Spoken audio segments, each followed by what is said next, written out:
네, 안녕하세요. 위스키neb입니다. 이번 주에 증류소는 설날 당일에 보내드립니다. 이번에 이제 메이저한 증류소 또 한번 하기로 했죠. 이번에 그래서 선정한 증류소는 아벨라워입니다. 네, 아벨라워는 지금 이제 로고, 좀 작아서 잘 안 보이려나?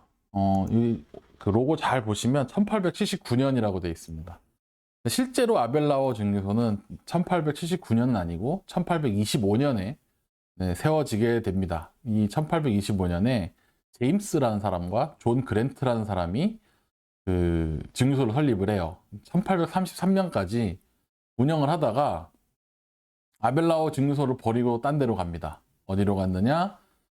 존 그랜트 그러면은 뭔가 연상되는 증류소가 하나 있죠. 글렌 그란트를 짓기 위해서 아벨라워를 버리고 떠나 버렸고요. 그래서 그 이 증류소가 1879년에 화재로 불타고 이제 다시 지은 겁니다. 다시 지었을 때는 제임스 플레밍이라는 사람이 이제 증류소를 지었어요. 이 제임스 플레밍이 실제 설립자로 여겨지고 있고 실제 보틀들도 다 제임스 플레밍의 이름이 붙어 있습니다.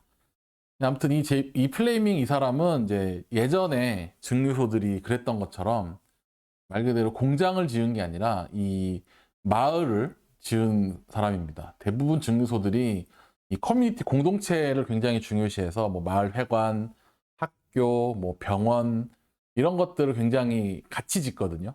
그래서 이게 마을의 사업인 것처럼 뭐 실제로도 그렇고 이게 많이 해요. 이게 약간 클래식한 증류소의 운영 방식인데 이 아벨라워 증류소도 굉장히 클래식하게 증류소가 지어졌습니다. 어, 이 이제 증류소가 지어진 지 또 20년이 안 돼서 또 이제 전소가 또 되고요. 그리고 또 다시 어, 짓게 됩니다. 증류소가 역시 그 화재의 위험성이 제일 많은 곳이다 보니까 이런 이제 증류소를 소개할 때 특히나 한 번도 안 탄 증류소가 없을 정도로 좀 많이 탑니다. 아무튼 이제 이후에는 주인이 바뀌어서 캠벨 증류소 컴퍼니라는 회사의 소유가 됩니다. 근데 뭐 증류소 컴퍼니 이렇게 얘기하지만 그냥 아벨라워 하나를 소유하고 있는 회사였고 이 회사가 1974년 페르노리카가 인수를 해서 시바스 브라더스의 위스키가 됐습니다. 이 캠벨 증류소도 페르노리카가 인수하기 전에도 이미 그 시바스 브라더스의 전신인 회사에 이제 소속이 돼 있었던 거고요.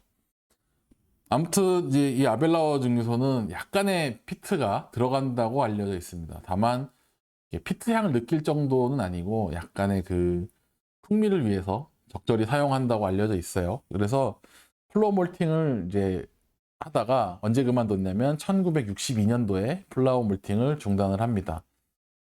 스카치 증류소 중에서 굉장히 빨리 플로어 몰팅을 중단한 편입니다. 그리고 1975년 그 페르노리카가 인수한 그 다음 해에 그 증류기를 두 대를 더 설치해서 현재는 350만 리터를 생산을 하고 있습니다.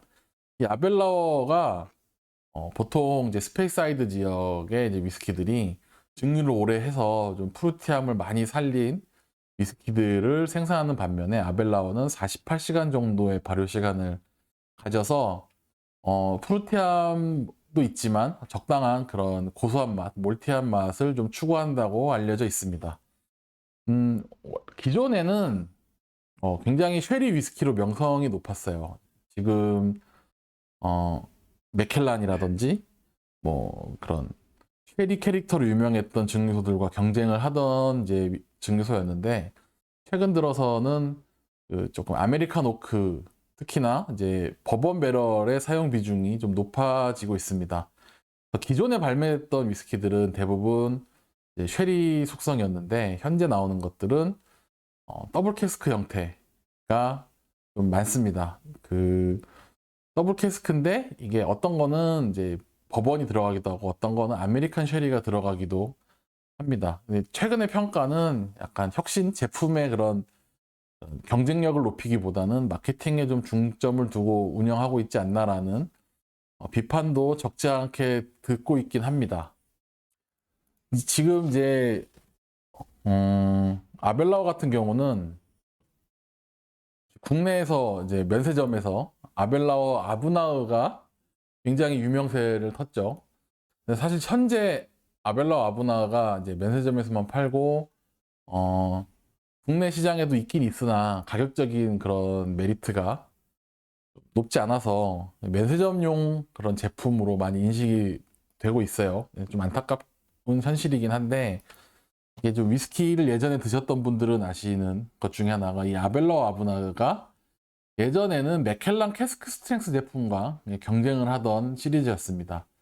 심지어 그 당시에는 아벨라워가 낫다는 사람이 더 많았을 정도였어요. 물론 이제 지금의 아벨라워 아브나흐와 그 당시 아벨라워 아브나흐가 뭐 분명히 이제 맛이 또 바뀌고 해서 다른 제품이긴 하지만 아무튼 그 당시 명성을 좀 길게 못 끌어온 것이 좀 아쉽긴 합니다.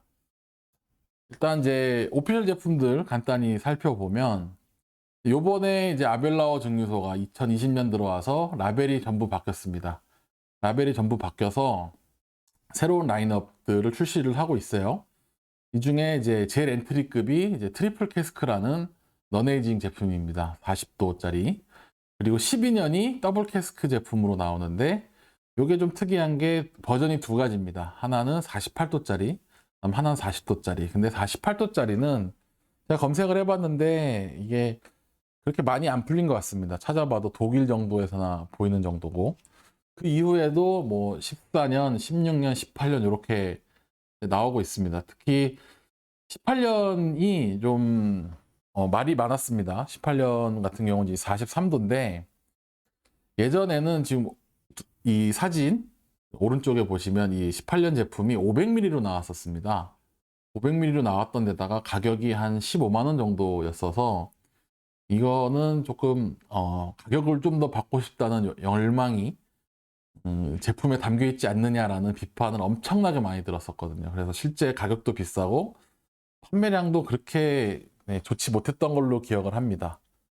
그거 외에 이제 지금 이제 그 나스 제품을 앞 페이지에서 보여드렸는데 그거 말고 10년 제품이 따로 있습니다. 현재도 나오고 있는 10년 제품인데 이 10년 제품은 병 모양이 조금 달라요. 병 모양이 다르고 그다음에 중간중간에 버전이 많이 바뀌었습니다. 저는 이제 왼쪽 끝에 있는 그 구형 제품을 먹어봤었고 굉장히 맛이 인상적인 위스키이긴 합니다. 40도긴 하지만 물론 이제 이런 거를 해외 나가서 사온다거나 직구를 해서 먹을 정도의 가치는 없습니다. 가격이 워낙 저렴하기 때문에 제품값보다 배송비가 더 비싼 제품이에요. 그래서 뭐 바나 해외 나가서 마셔볼 일 있을 때 마셔보는 걸 추천은 드립니다만 아무튼 엔트리급에서는 상당히 인상적인 맛을 보여주고 있습니다.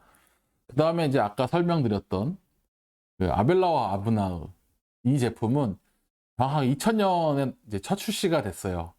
그래서 뭐 매년 나오는 게 아니라 그 배치 단위로 판매를 해서 1년에 뭐 대략 한 5, 6배치 정도가 뭐 많게는 8배치가 나오는 해도 있었던 것 같은데 아무튼 그렇게 출시가 되고 있습니다. 현재 아마 70번이 아직 안 됐을 거예요, 배치가. 제가 마지막으로 먹어본 게 66번 배치였고 제일 처음 먹어본 게 29번 배치였으니까 예전 이제 배치는 제가 못 먹어봤죠. 예전 배치에서는 뭐 숙성 연도가 표기된 뭐 보틀들도 있었고 어쨌든 이제 이 병은 중간에 두 번 바뀌게 됩니다. 왼쪽 끝에 있는 게 초창기 버전이고요. 이 버전 느낌의 보틀들이 원래 아벨라워의 오피셜 보틀이었다가 지금 이제 왼쪽에서 두 번째 보틀이 최근까지도 나왔던 시리즈의 병 디자인입니다.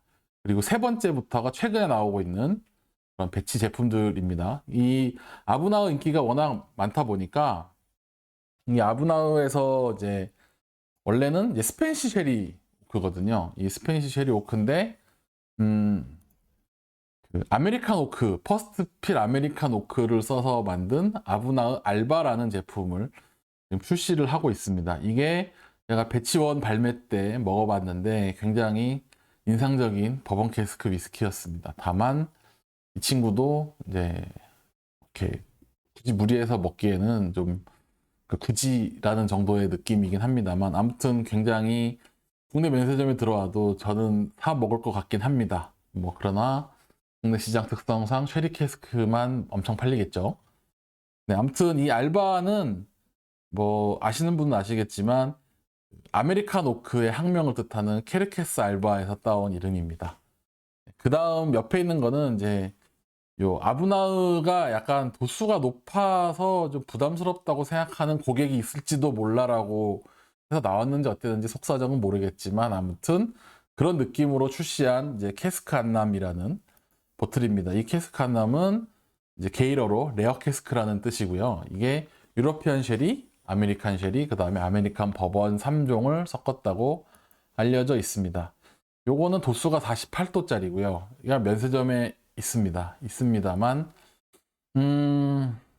네, 아브나흐를 드시는 걸 추천드리겠습니다. 맛이 없진 않아요. 맛이 없진 않은데, 아벨라어를 충분히 좋아하신다면 한 병쯤 드셔볼 만한 맛입니다. 그거 외에는 이제 뭐 흔히 이제 증류소 한정 보틀이라고 나오는 것들도 있고, 이제 보시면 디스틸러리 익스클루시브 보틀이 좀 있고요. 그다음에 두 번째는 싱글 캐스크 제품. 이 싱글 캐스크 제품은 1년에 몇 개씩 꾸준히 발매가 되고 있습니다. 뭐 시장 따라서 뭐 대만 뭐 혹은 그냥 일반 이제 샵에서 이제 푸는 용도로 나오기도 하고 증류소에서 팔기도 합니다. 그리고 세 번째는 이 시바스 브라더스 이제 비즈니스 센터 판매 전용인 디스틸러리 리저브 컬렉션이라는 시리즈가 또 별도로 나오고 있습니다.